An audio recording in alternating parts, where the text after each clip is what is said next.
One. Welcome to Washington East to West Sports. This is episode 48. I am Matt Beatty, joined alongside, as usual, by Sean Beatty and Kevin Ardall. If you want to get involved in the show, go ahead and tweet us. I'm at Beatty Matt. Sean's at Sean Beatty. Kev's at Kev's Believe the first team believes me at 3. Subscribe to us on YouTube. Leave us a comment. Tell us what you think. Follow our page on the Eli Network. Gentlemen, let us start with the Seattle Sounders. So I went to the Sounders game with my girlfriend, and we saw a very disappointing game. I'm not sure if any of you caught it.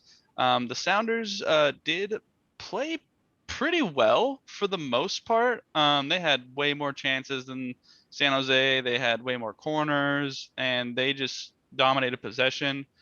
But as we know in sports, sometimes the better team in the game does not always win, and that was certainly the case on Saturday. San Jose got a lucky goal at towards the end of the first half, and that just happened to be the time that my girlfriend left to go to the bathroom, so she was not allowed to leave in the second half. Her fault, yeah. Yeah. So yeah, we her brother was there as well, and we told her she was not allowed to leave. Unfortunately, they were not able to score in the second half, even with the substitution. So you can't totally blame her. But she goes to the bathroom, San Jose scores.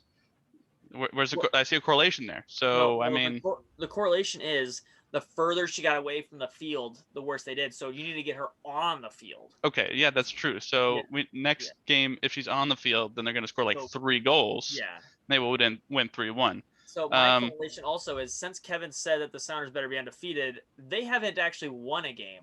So I will say with a little caveat, the Olympics started, so teams across the MLS have players in different, CONCACAF Cup, Gold Cup, all those are going on. So rosters are kind of all over the place right now. So I wouldn't look into this too much, but I will say, Kevin, it's your fault.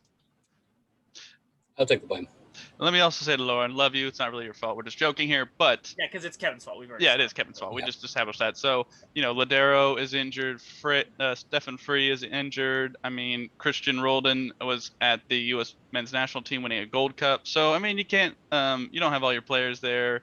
Rudy was So, going to, yeah. agreed. So, I mean, Rui Diaz was the star, and he had plenty of chances, just could not seem to put one in the back of the net, even with a lot of good chances. And we were on the Sounders when they opened attacking. We were on that side of the field, and they had so many good chances in the first half and just could not score. So, once they get all their players back, I am very confident this team is going to be really good and make a run for the MLS Cup. But right now, they have lost 3 of their last 4. So, Sounders need to get a little bit right. But hopefully they will do that here once Christian comes back. And hopefully, Jordan Morris has been out for the year. So they're a little bit banged up. So Sounders, hang in there. We're still with you. You're going to make a run in October. We know it. So don't worry about it. Let's move on to the Olympics that you guys were talking about. So let's talk about, what sports we've been watching. Um, my girlfriend and I have been watching a little bit of horse cross country recently, which is Sean. You mentioned the horse sports are a little weird, but I will say it does take quite a bit of skill to control a horse to like go over those jumps, go in the water, and like navigate a course like that. So I do see the skill in it, but I still will agree like it's hard for me to. Ultimately, it's the horse. Ultimately, it is the horse. Ultimately, it is the horse. I'm not So saying it's not skilled, but yeah, it's the horse doing the thing. Mm-hmm. We did watch a little bit of badminton, a little bit of fencing. Love badminton, love fencing. Would really like to watch some table tennis, but haven't caught any yet. And didn't get to see the 100-meter dash. I don't know if any of you guys caught it, but I think some Italian won the 100-meter dash. They, Um, I don't know if you saw that. Well, you didn't see, but they had a light show on the 100-meter track. I think it was clearly 2 minutes. The race obviously takes 9 seconds, so the whole thing, the spectacle, took longer than the race. But yeah, an Italian guy born in Houston, Texas, won. So. and I will say there was some disappointment. The U.S. women's national soccer team just had a disappointing showing, lost to Canada today in the semifinals, but hopefully they bounce back and get a bronze medal. The U.S. women's basketball team is moving on to the semifinals in the 3-on-3. Let's bring it back to 5-on-5 in 2024, please, please. And then the men's basketball team is also still playing. They're going to be playing Spain in the quarterfinals, I believe, tonight. So hopefully the sky isn't falling and we still have the best players in the world. But we will see about that. Any sports you guys have been watching? Kevin, any Olympics you've been watching? Um, I've only seen clips. When I was at work, one of my Only coworkers clips. Come showed on, me. man. What's that? I said only clips. Come on, man. You gotta have this thing on all day. I'm working. You don't do nothing. uh, um, I saw that Russia took gold in gymnastics. And it was the first time that they've taken gold in that category since like 20s, I think, or 1930s, which was kind of crazy to see. So good for Russia, I guess. Other than that, the only other thing was a video clip of that you guys sent me on Twitter of Snoop Dogg and Kevin Hart commentating horse dancing Horse or grip walking. Yeah. walking. Horse Called grip walking. dressage. Okay. It was hilarious. But other than that, I have been chained inside of my work. So I will say I will allow horse prancing to be an Olympic sport if Snoop Dogg commentates it. Yes. I will say that. He was really good. I have been watching a lot of track because track is my favorite part of it. So all the stuff they do there. Watching some crazy 19-year-old girls just doing stupid stuff like running like sub to 800 meters and stuff like that. For those of you who don't know, like she's running as fast as like the guys. She fell in the 800 and then caught everybody again and then qualified after being almost 50 meters back. So yeah, she won her heat. On top of that, she's also running a mile later that day too. So like she's qualified for like 3 events. There's just some crazy watching some of the girls run is just there's some crazy like 19-year-old girls just doing stupid stuff. So that's been super fun. I've been watching a lot of hammer toss. So Ooh. that's crazy. Didn't American win that? No. Oh, woman? No. Oh no, she got I believe she got silver. Okay. Still pretty good. Pretty good. Yeah, she did pretty good. The one who was supposed to win faulted 3 times, unfortunately. But the high jump was really fun to watch. There was a double gold in that. They tied, so that was pretty cool to see. But yeah, watch a lot of the track events. They're my favorite. So Also, shout out to Caleb Dressel, Katie Ledecky, and Suni Lee, swimming, gymnastics, and also if you're upset at Simone Biles, go F yourself, please. Well, I don't give them shout outs because I feel like they're always on TV, so they don't need the love. I give the love to like it goes without saying, Driscoll and all those guys, they, obviously good for them, but I like to give the shout out to the guys who aren't on TV as much, because that's fair. Watch more hammer toss. It's awesome. Watch more track events. They're awesome. I just never know it's live. That's the problem. That's true. But like steeplechase, the sharpshooting stuff, like watch those. Like you said, Badminton's dope. Like people should watch badminton. That shit's crazy. Like, yeah, handball. Seriously, like we need to watch handball, water polo. Yeah, water polo has been pretty good. Although we were watching the Americans losing on Friday night. That was not good to Hungary. Yeah, that was bad. Countries, our motherland, Matthew, Croatia usually is pretty good at those sports. So. And U.S. men's volleyball team finally lost, so sky's falling. The sky is falling. Argentina whooped up on them, so they did. At least the men. So. All right, well, let's move to a little bit more local. Let's talk about some Seattle Kraken hockey. So I'm going to share my screen here and talk about some of the major free agent deals that they signed. They did sign goaltender Philip Grubauer, who was a Vezina finalist this past year for the top seed Colorado Avalanche. They signed him to a 6-year, $5.9 million annual value. They also signed Jaden Schwartz, former Stanley Cup winner, 5 years, $5.5 million annual value. And they also signed former Florida Panther Alex Wenberg on a 3-year deal, $4.5 million average annual value. Sean, what do you think of the deals the Kraken have made so far? I follow a couple guys on Twitter, the analytics guys, and in general, they've not been great. They're kind of getting roasted. They were the nerdy chosen ones, but I will say Grubauer is a stud. Love the Grubauer move. Like, all the other moves can suck, but if Grubauer is just a freaking monster, it kind of, in hockey, it doesn't really matter. It's kind of like if for Kevin knows, like if Russell Wilson, your goalie, is just going to do stupid stuff and be awesome the entire game, it really doesn't matter how the rest of your team does. If the other team can't score, as in hockey you learn, they call it standing on their head, then it doesn't really matter what the rest of your team does. So if Grubauer is prime Grubauer, then the moves have to be good, I guess. But I think the players they got, the other guys, because there's a couple other little ones there too, are fine. It's the money. I think analytics says it's probably a little bit of overpay for some of these guys, because I think some of these guys are due for regression rather than like explosion. Which, I mean, if you want to go that way and they sign these veterans and like Matthew was saying, draft a younger team and hope you get the up on that way, I guess it makes sense. But I think they could have spent a little less and got more than spent as much and got as few pieces as they did, I think. But Grubauer's a beast. Yeah, I'm not going to totally agree with you. I really like the Grubauer signing. I think I it's, said I like Grubauer. Grubauer was a well, monster. no. I'm not disagreeing with you there. I am saying I think their big signing was Jaden Schwartz, and I really do like that. He does bring a veteran presence to the team. He has won a Stanley Cup. So, I think it's either him or Giordano that are going to be vying for the captain position on this team, just The with their vibes. experience. The Huh? vibes. You get these guys for the vibes, the clubhouse chemistry. I mean, sure. I mean, you want good We'll talk leaders. about that later as a You joke. want good leaders in your locker room, absolutely. Especially in hockey, that actually does go a long way. But the Grubauer signing is obviously the best one. I really do like the Jaden Schwartz signing. I think it might have been a little much to pay for him, but I think he will definitely earn his money. Probably going to be your top line right wing. Jonas Damsgaard, probably your second liner. So that's a good 1-2 punch at right wing.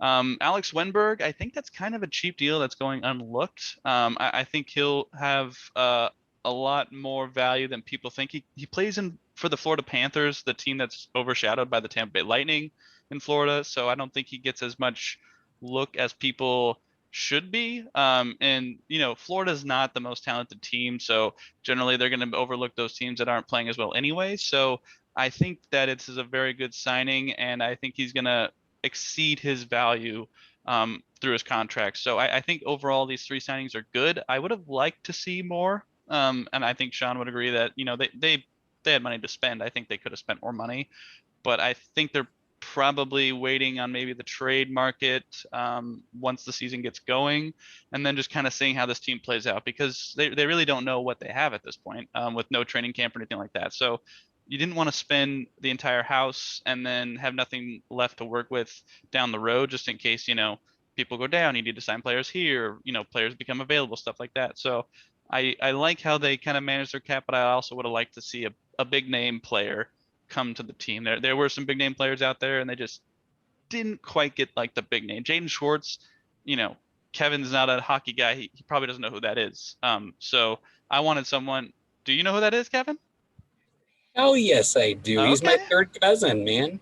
Duh. We're homies. Yeah, I would have liked to seen a bigger name. But overall, I think this team is being put together well, and I think it'll be mostly, if it's not Giordano or Schwartz, it'll be a captaincy by committee type deal, which has happened, especially with the Vegas Golden Knights to start their franchise. So I think that'll be interesting to see where they go with that route. But overall, I do like the signings. I have a question for you before we move on. It'll be relevant to later. How do you think Vegas is going to do this year? Do you think they're going to be good? I do think Vegas will be good. I question the Fleury deal, honestly. I know they have Robin Leonard, but I feel like Fleury has kind of been the backbone of that team, and to trade him to Chicago is kind of like do they know something we don't? They didn't even trade him. They cut him, didn't they? They straight cut him. No, I think they traded him to Chicago. You sure? I mean, look it up right now. You've got a laptop, but I was very surprised to see Marc-Andre Fleury leave Vegas, because they picked him in the expansion draft. He was the guy. He led them to the Stanley Cup, and then they just kind of let him go to Chicago. So also, speaking of Chicago, making some major moves. So expect Chicago to be a playoff team next year for sure, because that team looks pretty loaded with the moves they've made. So Chicago is looking very good. But yeah, Vegas, that was a little bit of a shock, but I think Vegas has known what they're doing, and they've been in the playoffs every year they've been in existence. So they know what they're doing there. Kevin, any thoughts on these signings? I really liked them saying Philip Grebinator. I already have his jersey coming in the mail. I mean, how can you not like a guy that just loves the grub? I love grub. You love grub. He's just going to eat up the competition, to be honest. So look forward in the future, audience, to me having the Grebinator jersey on. And it will say Grebinator because that is his last name. The Grubauer, that was just made up. That's kind of like a faux name. It's actually Grebinator. It's Swedish, I believe, of origin. I don't think he's from Sweden, but he has ancestors from Sweden. That just like my last name, I don't come from Norway, but I have a Norwegian last name type of deal. But anywho, all in all, I have no idea with the rest. So I'm just going to look and pray that they're good. All right. Well, let us know what you think of the Kraken moves going into us. I'm a Baby Score Matt. Sean's a Sean Score Betty. Kev's at Kev's Believe the first team believes being a 3. Tell us what you think on YouTube. Leave us a comment, subscribe, please. We appreciate it. Let's talk about some Seattle Mariners baseball. So I'm just going to recap the recent week as well as today since they're on the East Coast. Thank you, East Coast time zone, for that. So last Monday, they began a 3-game series against the Houston Astros at home. They won the first one, lost the next 2. Then they went to Texas for a 3-game series Friday, Saturday, Sunday, won the first one, lost the next 2. And then they were in Tampa Bay today, reuniting with one of their trade partners, and they won 8-2 with Chris Flexen getting the victory. So before we get to the trade deadline deals, let's just talk strictly on the field baseball, guys. How do you think the Mariners did this last week? Kevin, I'm going to throw it to you first. Not good. I mean, the Astros, I expect that. I was able to watch the first game in that comeback. That was shortly after we recorded last week's podcast, and I popped it on and nearly pooped myself, and then got super heated because I wanted to kick the living crap out of the pitcher that tried to headhunt JP after the grand slam. And then Houston did Houston things, and we're not as good Houston things. So everybody's like, people keep forgetting Houston's good. People, they're still good. So now for how much longer after this year, we'll see. But they're still good this year, so everybody's kind of calmed down on that train. Now the whole losing to Texas thing, that should not happen. Yeah, especially with the blown saves by the gentleman we're going to mention here in a little bit. That was not great either. But I mean, we could have had just better play all around, not just only that, but I mean, some situations people will be like, well, what can you do? I mean, Ty France got you, the lead in the 10th, but then you also still have to play defense, later on since you're away. Didn't JP get them the lead? I thought JP get the single. I thought, well, JP did in like the 9th, and then I thought Ty France got the you're right. No, JP got the single. Yeah, JP singled. Murphy scored. Yeah. Okay. Yeah, you flipped him. The 9th. Flipped it. Okay, Ty France got the one on the 9th. Okay. Yeah. So yeah, you shouldn't lose to Texas. I mean, yes, they are a baseball team that as we said, they're paid to play, but statistically, the odds are in your favor to beat them, and you should use those odds. I mean, don't do it again. Let's put it like that. Don't do it again. And I was telling Matt before this, my dad texted me asking me why the crap we lost to Texas. And I was like, well, we just lose the crappy teams and we beat the good teams. And I was like, I guarantee you we will probably sweep Tampa Bay this week. And I'm still kind of on that. I mean, we won against Tampa Bay and we kind of creamed their clocks today. I like the pitching matchups. We got Kikuchi and Gilbert versus not their best pitchers. Patino and Fleming. Yeah. So I like the pitching matchup. I think a sweep is in store, and then we're going to lose to the very crappy Yankees. So yeah, we'll see how my prediction unfolds. But to note, as I also mentioned to Matt before this podcast, Jake Fraley, welcome back. Thanks for missing time and getting COVID, and then you just go off today and have a great play in left field with a diving catch. Would have been nice to have you against the Rangers, buddy. Yeah, just saying, and Ty France just being a beast today. Whew. Yeah, I'll pass it on. Sean? Yeah, Kevin's basically nailed it. Houston's going to do that. You're lucky to get one. You can't lose to Texas that way. But my issue isn't so much what people think with the bullpen. It's basically one dude, 26-year-old Johan Heim or whatever his name is, hit 3 home runs. He walked you off twice. It's one of those where you caught a dude who got super lucky. I just it's he hit 3 home runs in 2 games, and he has 8 home runs in his career. Like it's just we've been lucky this year as the Mariners franchise, and they got lucky in 2 games. It's kind of a taste of our own medicine. It's the luck bit us in the butt for once, and we're like, "What's happening? What's wrong with us?" I'm like, "Well, we're kind of balancing out now." Like it's just kind of it's the nature of things. But Kevin's right. We should beat Texas if you want to be considered a team. Kyle Seager, and compete with these teams. Maybe don't leave 11 guys on base in the second game to Texas. And you probably, you probably deserve to win that game. Can you guys tell me who started the game for Texas, both these games? Oh, the pitcher. Yeah. Believe Matthew? one. Nope. Yeah. Timothy Exactly. Toothpaste Yeah. and Bob. Exactly. Like why are we going to 10 innings? Why are we scoring in 2 full games? We're scoring 6 runs. Like what like my issue is like they're like, oh, the closers did this. I'm like, no, like you can't name 2 pitchers on a starting team. Like their ERAs combined is 5.5 for those 2 pitchers, but yet you lost to them. Like that's the part I'm having a problem with. Like it's the offense. Like when you're a week after getting Toro, he's your second best hitter. Like that's a problem. Like it's not the pitchers. The pitchers, we have a bunch of bullpen guys who got roughed up a little bit, and it raised their ERAs to like 1.9. They're still super good. These guys are going to give up some runs, but hitters, you've got to show up. I dogged JP Crawford, then he went off, and now that dude can't hit anything again. Like JP, please just make contact. Like Cal Raleigh, this doesn't include today because the whole team went off kind of today. Kelnick, Cal Raleigh, you guys got to do something. You've got to do something at the bottom of that lineup, like anything.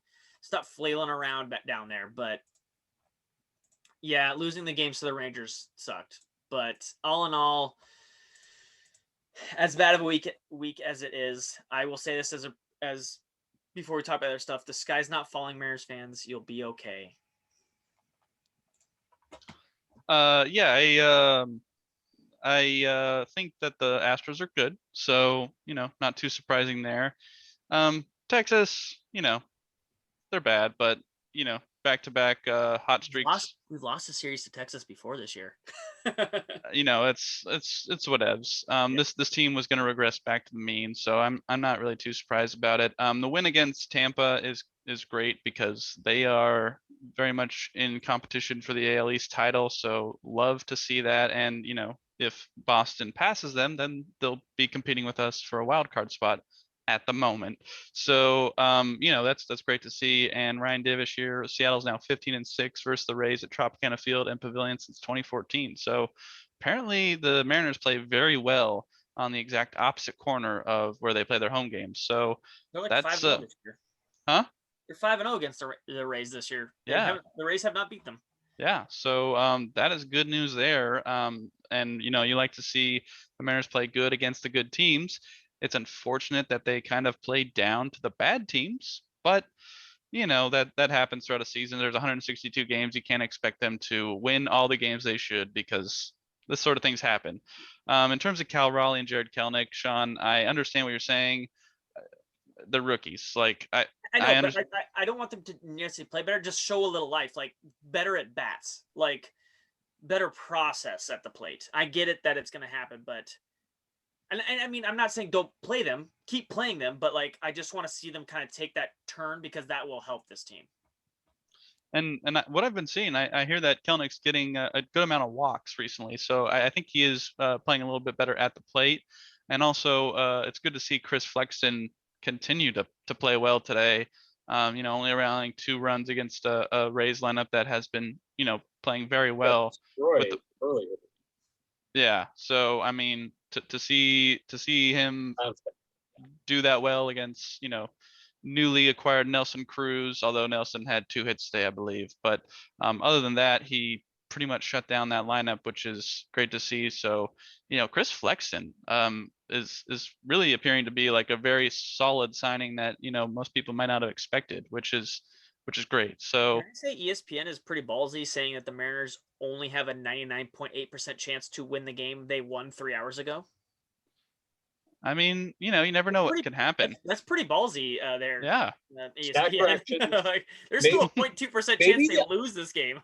Maybe the umps missed a run. Maybe a guy scored and they just didn't see it. I literally jinxed it and it updated. So there we go. It's 100% now. Well, I was about to say, maybe the umps, they're cleaning their shoes and somebody scored and now they're reviewing the tape. Okay, they finally updated it. 100%. It took 2 hours, but they figured it out. They got done with the tape. There you go.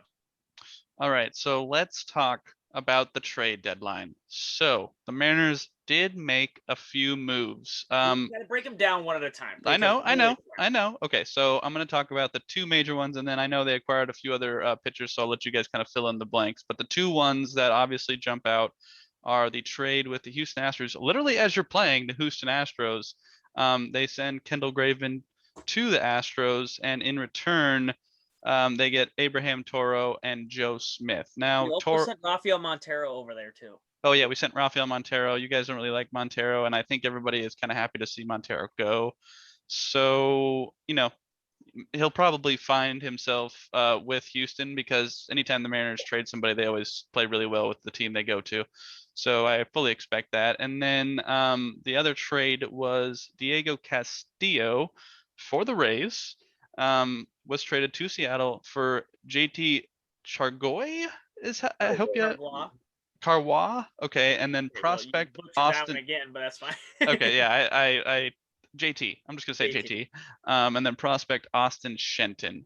So those are the 2 major trades in my eyes. I'm gonna let you guys fill in the others. Sean, what were some other ones that I missed? I know they acquired a left-handed pitcher from Pittsburgh, I believe. Anderson. We could kind of skip that one. That's a 5th starter for a couple like huge gambles in the minors, and they're not even top 30 guys. So it's basically like super lotto tickets, not even really lotto tickets, just super like low upside, low kind of floor guys, just for some 1 year of a 5th year starter. And I famous last words, but I don't think any of these 3 guys, the current Pittsburgh guy or the Mariners, have a need as a 5th starter just from injuries. And that's what they've got, a guy who's a capable major league 5th starter.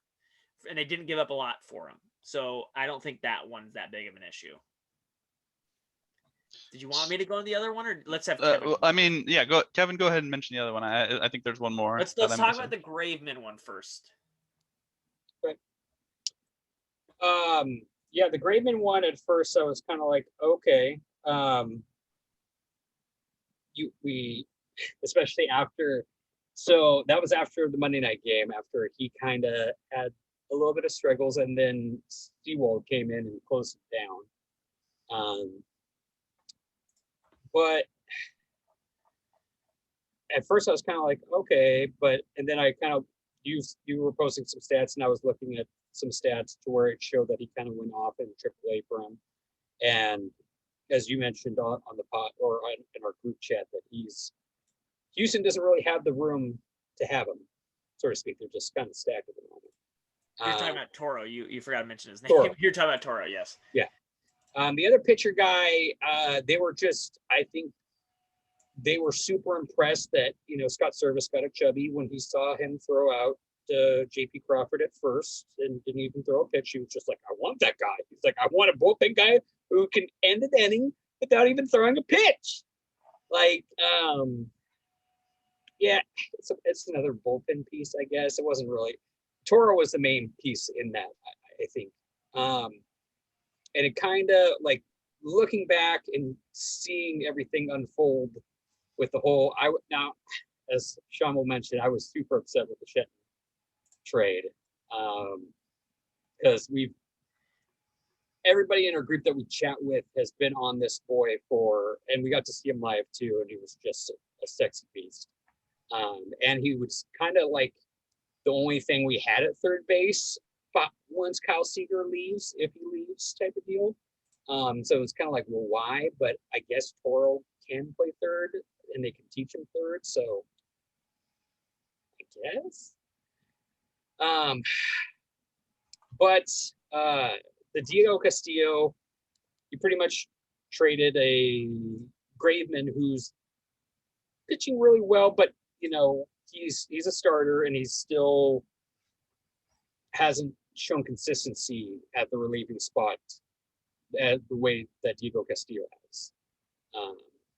And Diego Castillo is under contract with arbitration for the next 3 years, and he's 3 years into it. So over and all, I guess it makes sense. I'm still a little like deep down I wanted Shenton, but I guess I'll take it. We're building for the future.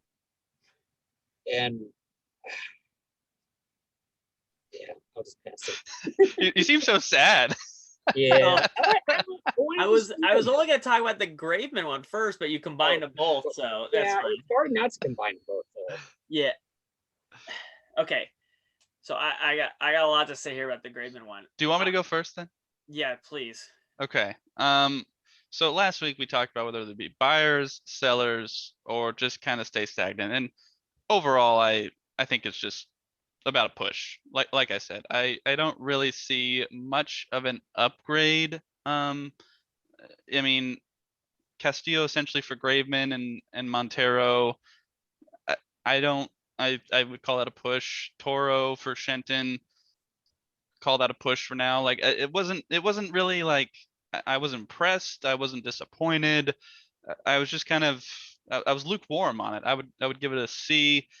It was just average, it didn't really do anything except for I think it was for future because now they have Castillo for a few years. They have Toro for a few years. They were getting rid of some contracts that probably wouldn't have come back. I think that is the main reason those deals went through. It wasn't to improve this team now. I mean, hopefully improve it in the future, but I think that remains to be seen at this point. I've always said proven over prospects. So, I do like the addition of Castillo, who's shown what he can do in Tampa Bay, but man, you guys have talked up Shenton. I saw Julio Rodriguez tweet about him leaving. So, it's we didn't want to give up the farm, which we didn't give up our top prospects, but at the same time, did it really improve the team? No. And I've seen a lot of backlash on Twitter from the trades, and I saw the team was pretty upset about it. There is something to be said about team chemistry. It's not necessarily the be all end all, but it is nice to play with players who you like. So that is probably a little bit disappointing. I'm sure they're going to move on, and hopefully Castillo will just kind of join the team and become part of the group and everything. I've seen a lot of fan reaction saying fire Dipoto. I don't necessarily agree with that, but I hope Dipoto spends some money soon because it's not Dipoto's call. I mean, it is. He kind of controls the purses. So no, he doesn't. Ownership said no last offseason. They literally told him no. Okay, I mean, if this team wants to be successful, they got to open the purses. So whoever controls the purses, we need to open them up because if you want to win, you've got to pay for it. That's just kind of the way baseball works at this point. There are some outliers, Kansas City, Miami at times, but at Tampa Bay, Oakland. Tampa Bay hasn't won anything. So the World Series. I would take that in a heartbeat, Matthew. I just you need to spend some money. You need to I was hoping they would get a big name. Didn't happen. Hopefully in free agency that happens.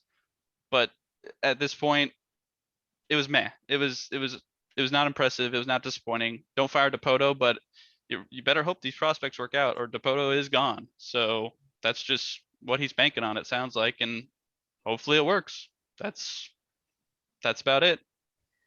Okay, I will clarify something, Matthew. Jerry Dipoto does not have final say in all roster moves. That is ownership.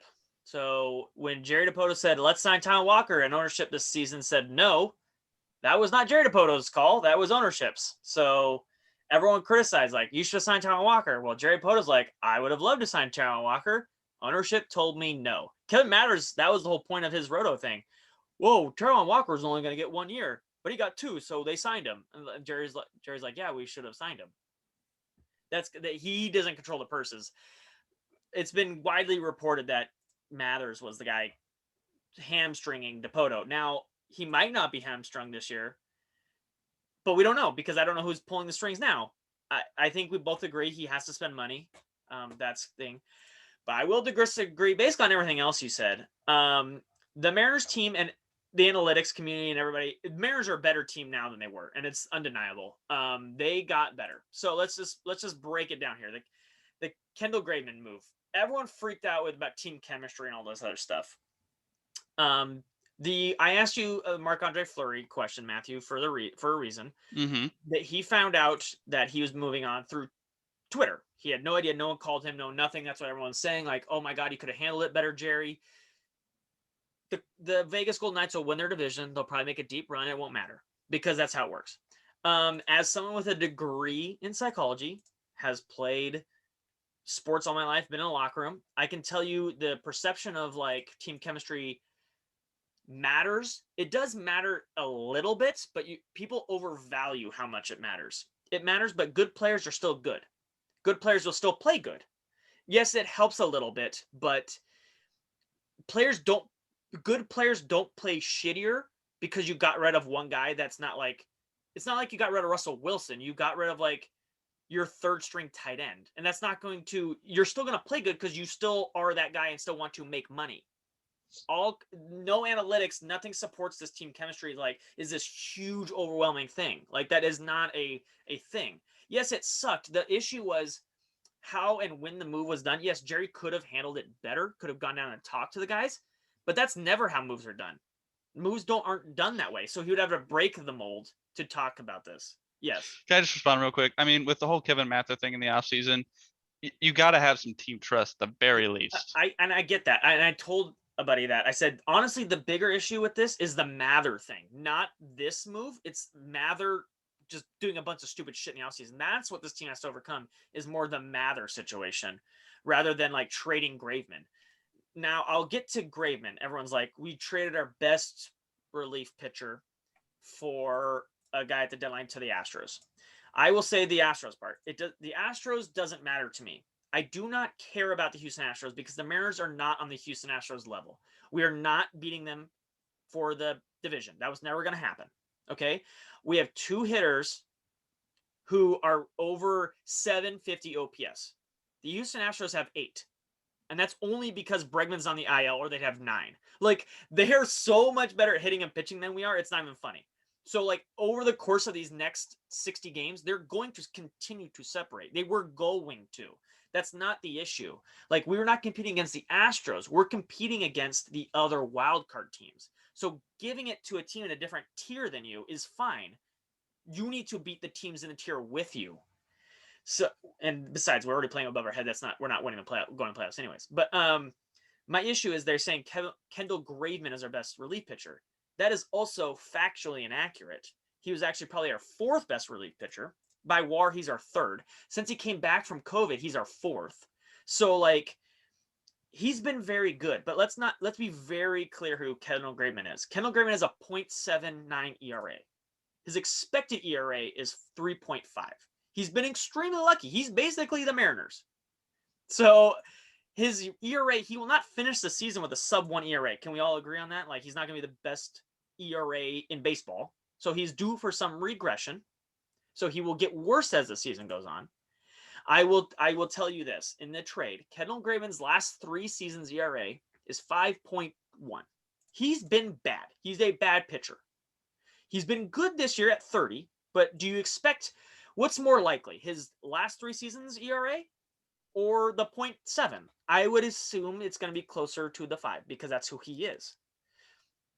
The guy we got back in Joe Smith, his ERA is 7 this season. His ERA the last 3 years is 3.1. So we're trading for a guy who's going to regress better, for a guy who's going to regress worse. Those 2 have the same number of team control years. So that is irrelevant. Kendall Graveman's not going to be here next year. It doesn't matter what Kendall Graveman's going to be. However, what does matter, and Raphael Montero. He sucks, and his ERA is 5 the last 3 years. He's whatever. He was a salary dump. So was Joe Smith. Both those guys don't matter at all. Toro is the issue. Toro is a guy like Kevin talked about who is blocked by 3 basic MVPs. He plays first, second, a little bit of shortstop, and first. Correa's never sitting down, Bregman's never sitting down, and Altuve's never sitting down. And Gurriel is better than people better understand, so he's just blocked. We're getting 4.5 years of team control over a guy who basically is Austin Shenton in the minors. He's 3 years younger and has more control than Graveman does. This is a move for the now and future. This is what you want, Matthew. He's a now-ready player, but he also has way more years of control, and he's cheap. The issue is, like, people are like, oh my gosh, like, we traded away our clubhouse, our chemistry, our vibes. And I say the vibes won't win you games. They won't win you a playoff push. Better players will. And Toro is a better player than Graveman. The Mariners got better in that one individual trade. Now you look at it with the Diego Castillo thing. Diego Castillo's last 3 years. Oh, hold on. I accidentally just clicked off of it. I got to get up here. His ERA is 2.9 the last 3 years. He's a legitimate relief pitcher. Relief pitchers are very volatile, up and down every year. The 2 guys who are the most consistent relief pitchers that were traded were Joe Smith and Diego Castillo. They're both now Mariners. They are consistently very good relief pitchers. Kendall Graveman, again, ERA of 5.1. Consistently not good. He's on 3 teams this already. He's and JT, your boy JT, his ERA the last 3. Oh gosh, you can't even sort it by this because he hasn't played it. His ERA is 5.8 his last 3 years. He's also not good. So these guys are playing really well this year, but Jerry DePoto's like, look, we're all playing really hot right now. We got these really hot relief pitchers, but they aren't this. This isn't who they are. We are trading for guys who are good relief pitchers, and we are getting proven bullpen guys for guys who are basically having a career year. So stop freaking out with Kendall Graveman. I was going to bring this up when Kevin talked about the Rangers. We gave up 2 home runs to this nobody catcher, 2 walk-offs. And all I could hear was Kendall Graveman would never do this. Kendall Graveman would never do this, except for the one game this year, Kendall Graveman blew a save to the same guy. He also gave a home run to this guy and blew a save to this guy. So, like, it's pitchers give up relief pitchers give up home runs. It's okay. It's fine. Kendall Graveman's never going to continue this. Paul Sewald is never going to have an ERA sub 1.5. All these guys are going to regress a little bit. It's fine. He still has an ERA of 2. That's awesome. That's amazing. You know, these guys can still play well, but they're not the bullpen that these last like 4 bullpen guys are going to get worse because they're just, are you going to tell me Strickland, Sewald, all of which we got for free, JT and Graveman, all of which we got off the street and they're like 28 plus, we've got released from teams. We just picked them up for scraps, are all going to have sub 2 1.5 ERAs in the season? No, absolutely not. So regression was coming for all 4 of them. And Jerry took 2 of them and got 2 guys who can actually pitch consistently. They have a track record of it. I just told you their numbers. And we got Toro for it. The issue with Kevin is what he said was Shenton is a beast. And I love Shenton. That's going to be the one where the value comes from. So this trade is Castillo, who is a better proven relief pitcher than Graveman and younger and more control, for Shen and Toro. Shenton basically is Toro. They're both killing it in the minors, but Toro is further along. This is what Matthew wanted. You wanted a now Is guy. this like a Finkel and Einhorn situation? Finkel is Einhorn, Einhorn is Finkel? Well, yeah. They Okay. both were killing it in the minors. Toro just needs a spot to play, and he has one now. So he's basically 2 years further along than Shenton is. And I agree with you, Matthew. That's what we need. We need a guy who can play now. Shenton's 2 years away from playing. But Shenton did hurt. It did sting. That one stung more than Graveman. I couldn't care less that we got rid of Graveman. We should have traded Graveman. We should have probably traded even more relief pitchers because some of these guys are just career in it right now. But I just think the trading market, you saw what some of these closers went for, was astronomical. Like the White Sox gave up their starting future second baseman for a year and a half of a relief pitcher who they already have a closer. Like he's not even going to be a closer. He's going to be a setup man. So the relief market, I think they just got outbid. They were willing to trade more of these guys, but some people just went for big names and just blew it up. So I am not, Mariner fans, shut up about Kendall Graveman. Shut up. It did not matter at all that he was moved. He should have been moved. You will love Toro. Toro's our second best hitter. He's been tearing it up since he got here. Like, Toro is awesome. We have him for 4 more years. And Kendall Graveman was going to be gone anyways. And he probably is going to suck the next year anyways. So who cares? His ERA will be over 4 next year. Who cares? Okay, so let me just touch on a couple things. That was good. It's good stuff. Explained it very well. I just really hope everything pans out as it's supposed to. That's what this all depends on. I will say, Mariners fans tend to overreact because they're Mariners fans. They just want some winning. I understand that. They want the team to win. They're fans. I get it. So I understand the upsetness, but let's, tamp it down a little bit. They're exceeding expectations this year. Also, let's not threaten bullpen's wives. Yeah, that's what I was going to get to. Please, if you do that, you're just an awful person. So yeah, let's not threaten players' wives or players, because it's just wrong on a bunch of different levels. But I do want to ask quickly before we kind of move on to next topic here. So, the guys that have been thrown around a lot for trades are Kyle Seager and Mitch Haniger, and both are still here. What are they part of the plan? Do you just let them walk next year? What do you think, Kevin? Mitch has another year. Mitch is not a free agent. Oh, okay. Yeah. Well, sorry. Then how about Kyle Seager? That's what I was actually thinking about. Now that your next lined up prospect is gone and Toro's more. So as we talked about in previous episodes, when having Shenton, your only kind of question mark for the future was second base, other than like maybe Shedlong or you move Ty France to second base. Now it kind of seems like second base is filled, and now the only question is, what do you do who's your third base to replace Seager in the future? I have a weird feeling, especially after the things that went down with Kevin Mather. What's his name? Mather, yeah. Mather, yeah.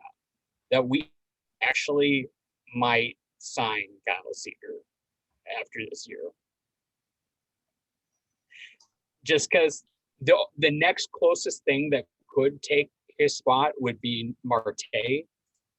But that's a ways off, yeah. He's 19, boys and girls. It's way too far off. I have a feeling we might sign Seager to like a 3-year deal, 3-4-year deal, possibly. Do you legitimately think he'll sign at this point? How pissed he is, him and his wife? I do. I think he loves it here in Seattle. Let's keep in mind, if the Mariners really want him that bad, there's a club option. They just sign him for 15 years. It's a $50 million club option for next year. Yeah. They just don't even have to sign him. They just get him. Yeah. I think here's the thing. I think he loves playing here just because of the fan base and the team. Like his teammates is what I'm saying. Front office, he might be a little bit pissed with. Now, I don't know how much ass kissing DePoto and, the ownership and, the skipper have done to reconcile what Kevin Mather did. And the fact that also to mention, like Kyle Seager's wife getting like just chewed out on Facebook during the whole thing, because she was posting like emotes, because one, she likes the team, and also her husband's future's on the line, so she's kind of like questioning, but the anticipation and stuff like that. And then people are telling her the STFU, and it's just like, dude, like show respect a little bit. But all in all, I think they actually probably will sign, or at least bring back Kyle Seager at least for a year, if not sign him to like a short-term deal. I think Kyle Seager would do it, knowing that Kevin Mather is no longer part of the equation. I would ask Kyle Seager if he would stay. I would give him the option. I'm like, look, I want you to be here, but I'm not going to sign you to this deal and force you to be here. Do you want to stay here for next year and we can work something out? Because we're trying to win this year. This is like 2022 is the year we're going for it. We're going to make some moves. Do you want to be a part of this? And if he says no, that's fine. And I wouldn't, because you got to do some repair among the players. And if he doesn't want to be here, do not force him to be here. Because you could just by saying, yeah, we were exercising our option and force him to be here, or you can let him walk. And I would give him the option to try to like, look, players, we're going to listen to you guys. We're going to do this now. This is we're going for it now. If you do that, Kevin, and sign him, which I'm not against, I want under one condition. You make a serious play at his brother. I want Corey. I want 26-year-old Corey Seager playing shortstop next to him. Then your question is, what do you do with JP? The JP gets on the bench. I don't need a 670 OPS playing. Like, I'll have Corey Seager play instead. Like, you want a splash, Matthew? That's a splash. You get like a stud, and he's 26. Like, that's not a thing. You're not getting like a 31-year-old Robinson Cano. He's 26. Like, he's in his prime. He's the guy. Or, I mean, I would love, because I'd be like, look, Kyle, I want to sign your brother. You're going to stay here. We're going to play Kyle Seager. Or I want Carlos Correa. I know the Houston Astros. I want 27-year-old Carlos Correa. Young guys who are going to be, you know, you sign with a 6-year deal. They're not starting at 31 and ending at 38. I want guys who are like going to be 33 when they're done, and you could see what you want to do there. I want a young shortstop, and I want you to make a play for one of these guys. Like, we're not. So, like, look, Kyle, we're going to do this, and we're going to sign some stud next to you, or at least make this super crazy effort. I mean, if the Yankees offer like $1 bajillion, you know, like, it's what it is, but we're going to make an effort to get a stud shortstop next to you, or, you know, if you want to or whatever. JP can go to second. Toro can play first. Like, he's played first. What do you do with France? He's the DH. What do you do with Haniger? He's in right field. He's not going anywhere. What do you do?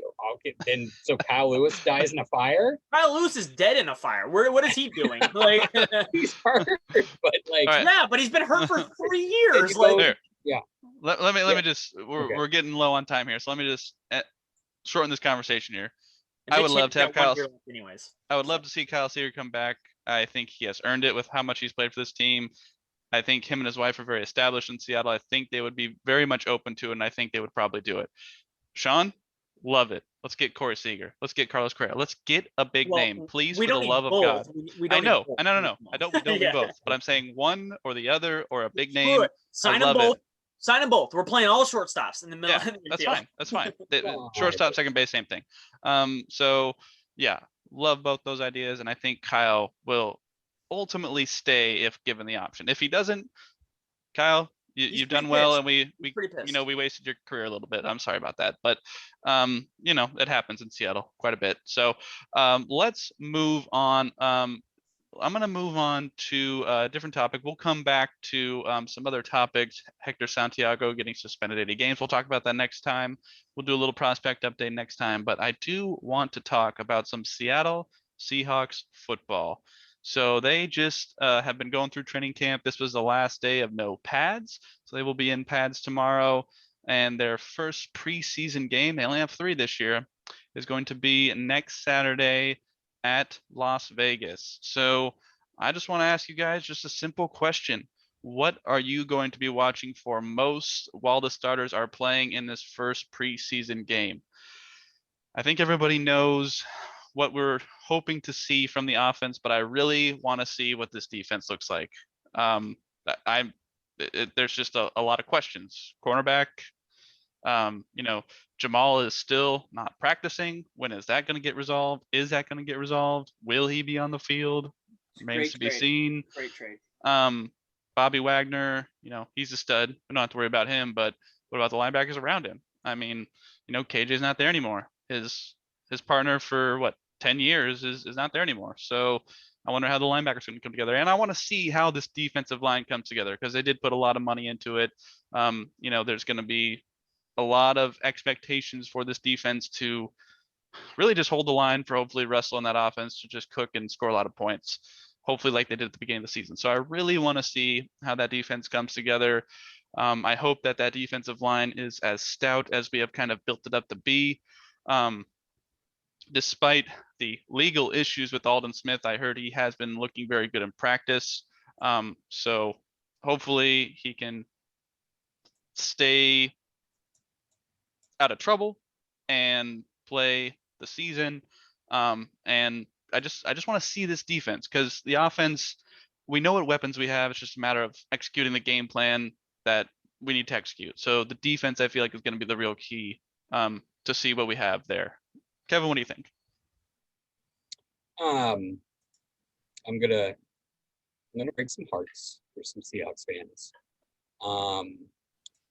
the new offense and whatever his coordinator is and all that stuff, you're going to see 0.5% of it.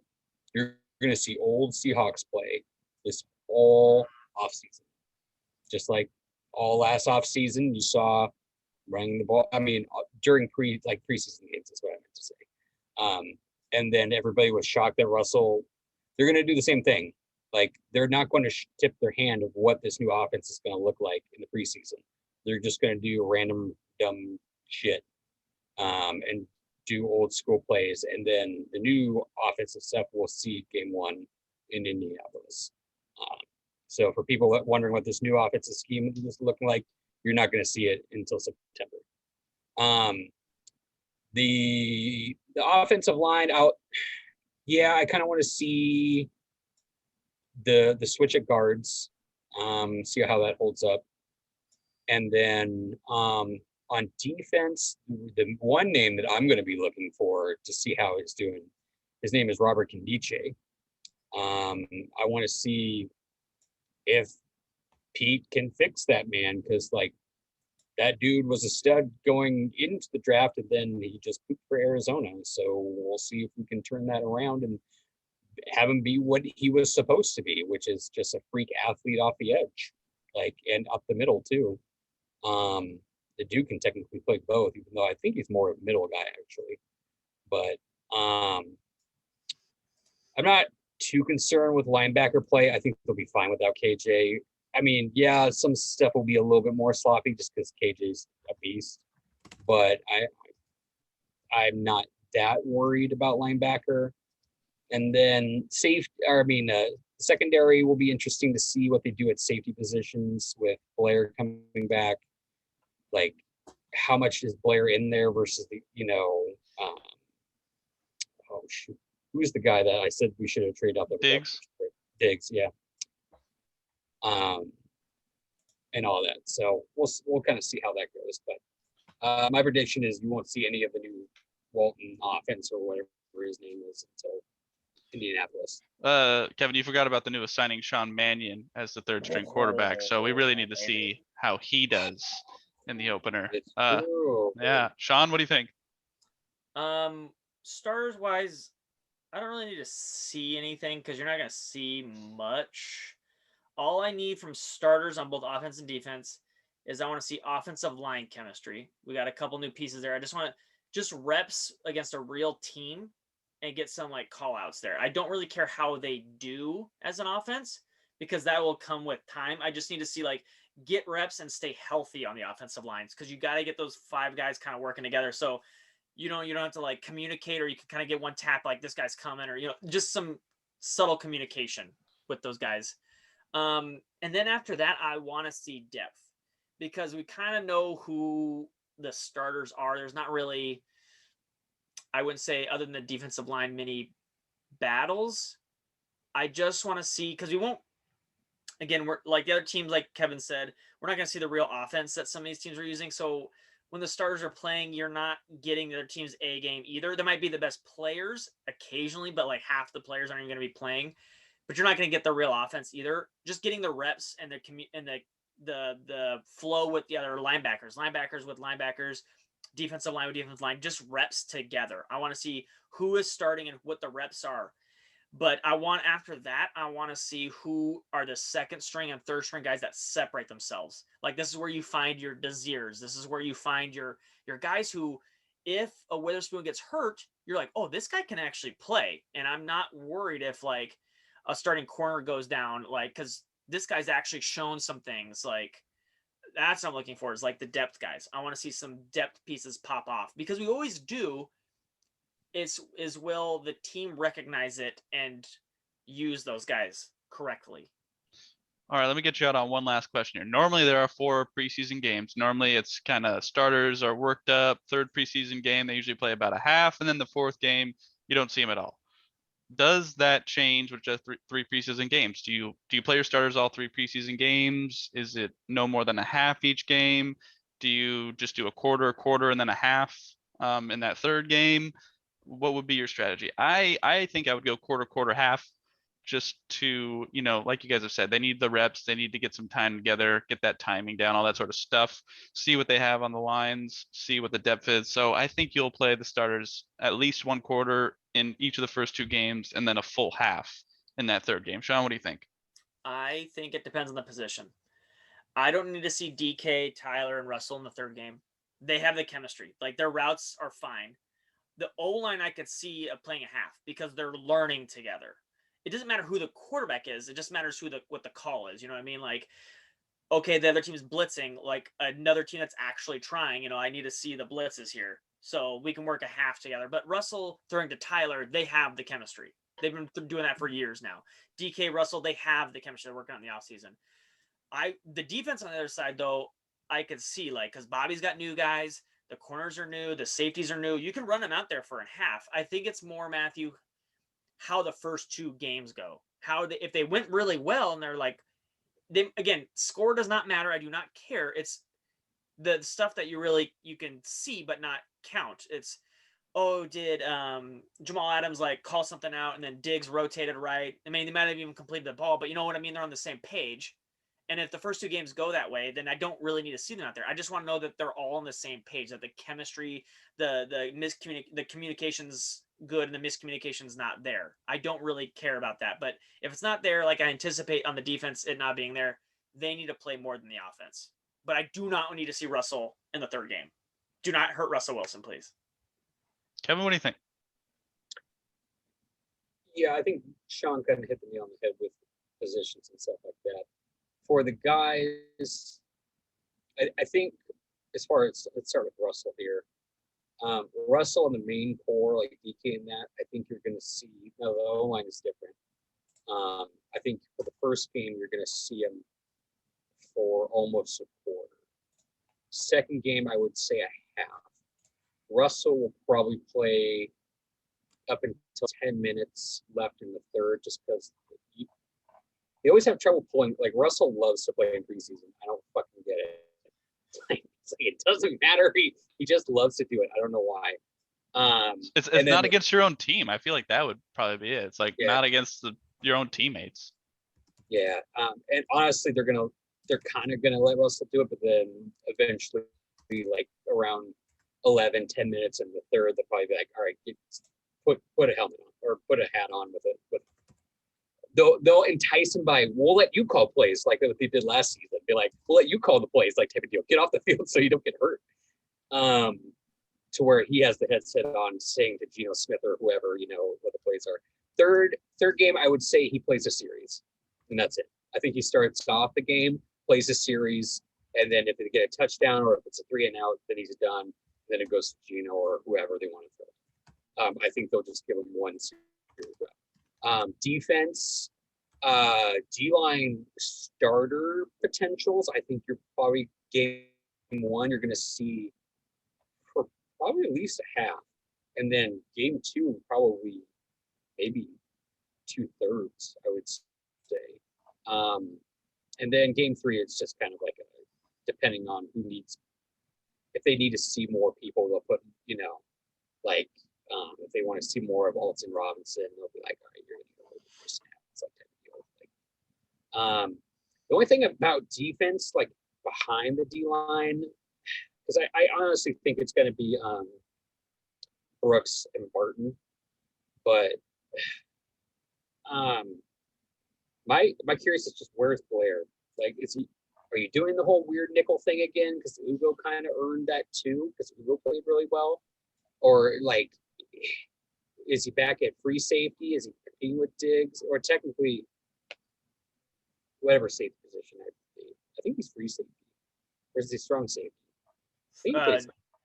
Yeah, Diggs is free safety, I think, and Jamal Adams is strong safety. I'm not sure what Diggs' natural position is, but like, my question is, where the hell is Blair? Because Blair needs to be on the field. Like, there's no ifs, ands, or buts. The dude is a beast. Let the kid play. Yeah, that's about it. All right. Well, the opening game has changed a little bit. Carson Wentz is out with a foot injury, so Jacob Eason, former UW Husky, If only we were in Seattle, that would have been a perfect story. But it is not. But we will see Jacob Eason in game one. Let us know what you think of what you're trying to look for in the opening game of the Seattle Seahawks preseason. Go ahead and tweet us. I'm at Peter Matt. Sean's at Sean Scorbett. Kev's at Kev's Believe. The first team believes being a 3. Subscribe to us on YouTube. Leave us a comment. Tell us what you think. Follow our page on the Eli Network. Next week, we're going to talk more about the Mariners. No more trade deadline stuff. We're going to talk about a suspension from a reliever as well as a prospect update.